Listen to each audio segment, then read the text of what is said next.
నమస్తే అండి. నాగమణి అని ఛానల్ స్వాగతం అండి. ఈరోజు ఒక చిన్న రెసిపీ అండి, రవ్వ లడ్డు స్వీట్ అండి చేద్దామని మీకు చూపిద్దామని వచ్చానండి. ఇప్పుడు దీనికి ఒక గ్లాసు రవ్వ అండి. గ్లాసు రవ్వ అంటే 150 గ్రాములు అండి. ఒక గ్లాసు పంచదార అండి, 150 గ్రాములు పంచదార అండి. రవ్వ ఎంత వేస్తామో పంచదార కూడా అంతే వేస్తామండి. చాలా సింపుల్గా రవ్వ లడ్డు అయిపోతుందండి. ఇదేంటంటే కిస్మిస్ కదండి, విప్ప పువ్వు అంటారండి.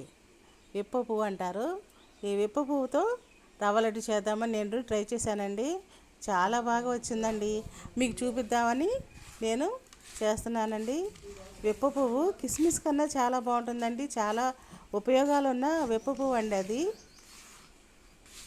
ఎండు ద్రాక్ష టైప్ అండి. అది దానికన్నా మించి పోషకాలు ఉన్నాయండి అందులో.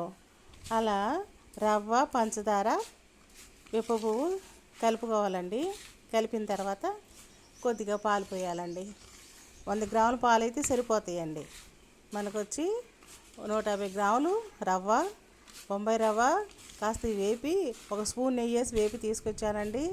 150 గ్రాములు పంచదార అండి. ఒక 10 విప్ప పువ్వులు అండి. ఆ పువ్వులు వేసి మొత్తం అంతా అక్కడికి కలిపానండి.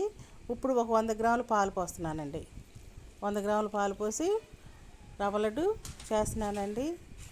చక్కగా చాలా తీయగా, అతి తీయగా చక్కగా ఉండే లడ్డు అండి.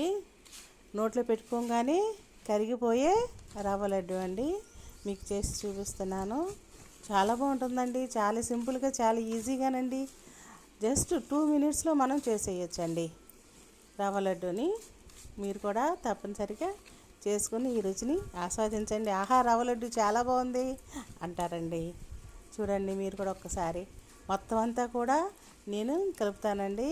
రవ్వ, పంచదార, పాలు మిశ్రమం మొత్తం కలిపేసిన తర్వాత అప్పుడు లడ్డూలు చుట్టాలండి. ఆ లడ్డూ చుట్టుకుని పక్కన పెడుతున్నానండి. అదండి చక్కగా అందరికీ కూడా నచ్చే రవ్వ లడ్డు అండి చేసేసానండి. చూడండి, చాలా సింపుల్గా, చాలా ఈజీగా రవ్వ లడ్డు రెడీ అయిపోయిందండి. చక్కగా లడ్డు చూడండి, మనకి ఆ పాలతో చాలా రుచిగా వచ్చే రవ్వ లడ్డు అండి.